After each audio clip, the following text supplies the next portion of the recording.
Right, as usual, I'll start filming and Giz starts pacing. Right, dude. Wow, there's so much to get through this morning. So let's crack straight on. I'm actually busier than I've been. Look at me. Look how fucking busy I am. No, for a long time. Like tomorrow, I've got day one again. I'm not going to make a day one again video until after they've been. I want to see what's happening. Because it could be that I've got loads of happy, excited news. That's what I'm like. That's what I'm attracting. That's what I fucking deserve so much with every fucking molecule that is me. But yeah, God, yesterday I felt like I got in at about 2:30 this morning, I think. I was up about 9. I'm having a Sunday. It's freezing. It's miserable. It's raining. I might go to the gym this evening just for a bit of a culture shock.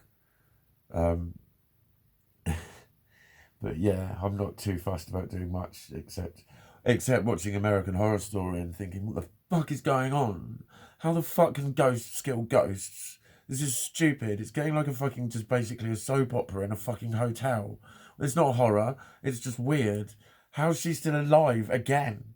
What the fuck? None of it makes sense. And you think, well, they're all ghosts anyway, so none of it even hurts. You can murder me as many fucking times as you like when I'm a ghost, and I'm starting to get pissed off with it, to be honest. I used to like American Horror Story. But it's doing my nutting, because I just think, what's happening? How the fuck is she supposed to inherit a load of money? She's a ghost, you dick. Yeah. But I'm still watching it. I'm up to episode 12 now. So I've nearly done it in. I've nearly done it this season. But yeah, so what else is it? I've got like my favourite human message the other day and said, do you want to link up this week? And I was like, it's basically Wednesday. But then even Wednesday, it's Dr. Fixity. But then I'm still going to be, it's actually going to be quite handy because she lives in Poole and my hospital appointment's at 9:15. So like, hopefully I'll get seen straight away. There's a scene straight away. I'm going to be his first job of the morning. So then I should be out of there by 10, 11. I don't know if he's going to do any more imaging or what's going on, but we do need to have a bit of a long chat because this is getting fucking serious. That's the other thing. Mentally health linked, but I am actually I am disabled at the moment and I don't know when it's going to end. It's, I've been doing the physio exercises that I know are helping. But they're not really because there's no major improvement. It's just there's quite a stagnation in how quickly the onset of massive back pain, bum pain, knee pain, ankle pain, and just anywhere around the leg, just stiffness, loads of tendons raging, and it's like, oh, fucking hell, that hurts. And that's every day, mate. That would fuck anyone's mental health up. So yeah, but I've got that on Wednesday. Tuesday, I've got hair in the morning and wellbeing groups. See what I did there? I jumped from Monday to Wednesday without even fucking realising it until I suddenly thought, hang on, I haven't done Tuesday. Don't ask, but it was Tuesday oh fuck knows. It's Sunday the 26th of January today, I think. It's going to get confusing. It's my birthday on Saturday. I can remember that date and I know it's on Saturday. That's just convenient. It's my birthday on Saturday. But yeah, what else have we got going on? Oh, I went out last night. It was like it took 2.5 hours to get ready, I think. I was only about half an hour late from when I said. I think it was sort of between 6 and 8:30 was something I'd seen on the thing, and I thought I'll probably get for the fatter end of 8:30 then. And I think it was about 10 to 9, something like that. Wasn't bad. And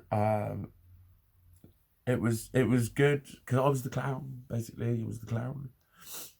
And the clown is a very interesting one because it's like, I've said before about the fucking the what's it called, the archetypal tears of a clown thing, and it's like, that's widely documented. Happy people aren't always happy.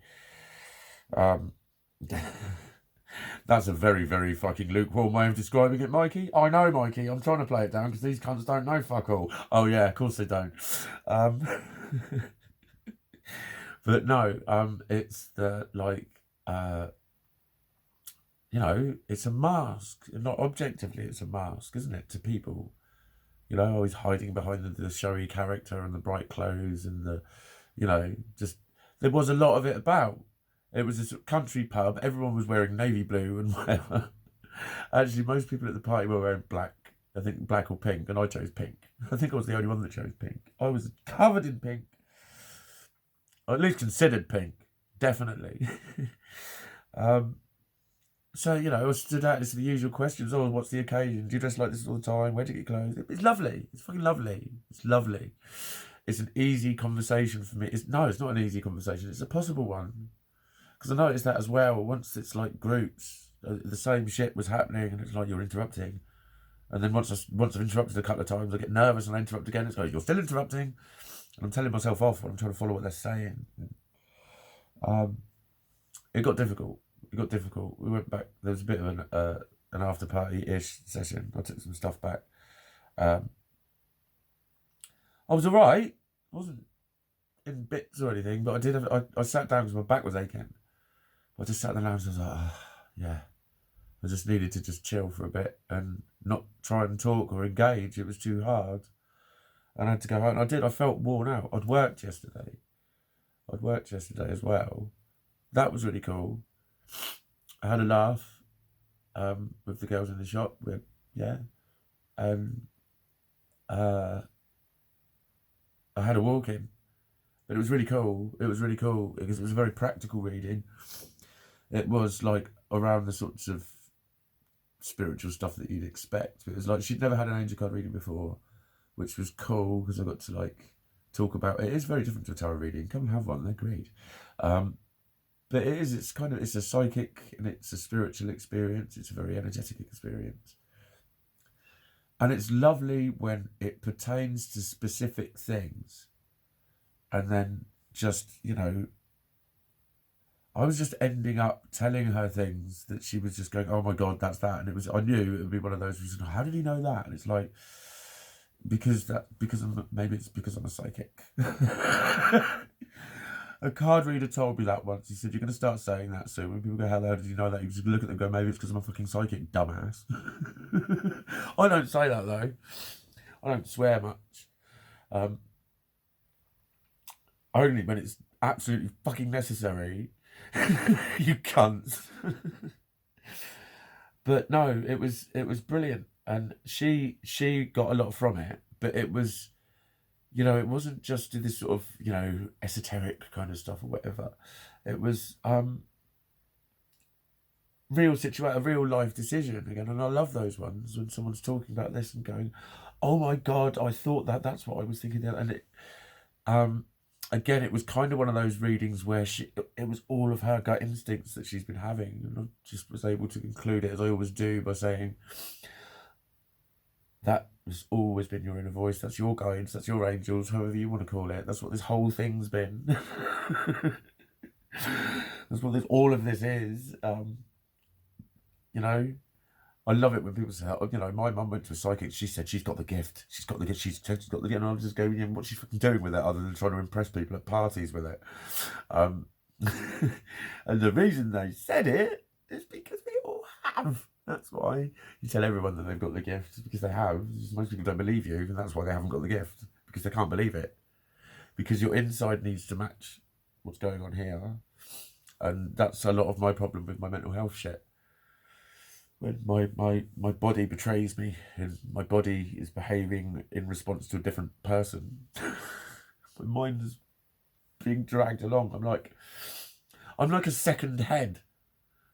I'm like a second head, and I'm only conscious of the second head on this body. And there's some other cunt who's the other head. I don't like him. But yeah, it was like, it wasn't difficult, but it was like I did have quite a moody stage. I got quite pissy, like I do. And yeah, it was kind of like I think that's why I'm tired, is like, there is kind of like a to being around society a lot of the time for prolonged periods of time. And that's why the clown, there, see, I've come full circle and tied myself into myself. I don't know how I do it, I really don't. I think it must be angels. But that's why the clown comes into his own, because the energy's got somewhere to go and people appreciate it. And I can communicate, I can feel connected, I can talk to people. Like, I don't... I am quite limited in ways that I can open up conversations and chat to people. There was one I got talking to a girl. I'd met her once before. I'd gotten her out with her. She's sound. But she, yeah, it was... I commented on the fact that, like, within sort of 2 minutes of meeting her, we were talking about, like, fucking, you know, genetic coding and intelligent design. And, you know, I'm always baffled by, like, the fact that amino acids, it's a carbon. Have I got time? Well, it's a carbon, one atom of a mineral, and then COOH, carboxylic acid, and then nitric acid, NH3. Well, no, I think it becomes NH3 minus and COOH plus, because one of the oxygen atoms fucks off over there. At the bottom you've got hydrogen, and over here there's one of 500 combinations of whatever. There's alpha, beta, gamma, delta aminos. But basically they're made of acid and gas and a little stone. And then that is amino acids, but then with amino acids it builds up enzymes which then break down proteins which are made of amino acids. So it has a substance made of amino acids that breaks amino acids down into amino acids. Why is everything acid? But yeah, those kinds of conversations. And it's like, she was big on that as well. She's like, I don't like small talk, you know, so what do you do then? It's like, fucking what I do? Let's just talk about some shit, because we know each other. And she did grasp very well, really quickly. I think a couple of times I was thinking it's going to be one of those conversations where people say the sort of automatic thing. But it was talking about the, you know, the forgiveness thing. And it was, I don't know if it was the way I pitched it. I don't know if she's an extremely understanding woman. I don't know if she was being polite. Because remember, I'm schizoid, and that's the sort of shit I'm on about. Trouble interpreting the world around them. That's the kind of shit I'm on about. But to a greater degree than you think it is. Because when I describe that to you, you go, oh, I do that one. You know, no, not where there's chilling panic about things. But there wasn't with her. There wasn't with her. It was just the way it was. I just talked about how if someone shot me in the fucking knee, I could understand why they did it. And I could love them. I could think, I would really love them. They must have been such pain to do such an awful thing to someone. What a poor person. And do you know what? My knee wouldn't give a fuck. Because my knee's damaged. And she just got it. And it's like, you know, talking about the whys and the wherefores of it doesn't make the damage in the knee go away. And this shit gets to a point where it becomes a damaged knee. And no longer can you talk about the fucking forgiving the other person. That's literally the point I'm at. Because I've forgiven the other people. I've done all kinds of forgiving incantations and forgiving fucking all sorts.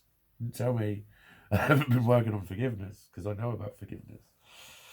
But it doesn't help the sociological phenomena, a multitude of phenomena that are occurring. I think I'm going to need to make an episode 2, because I want to carry on.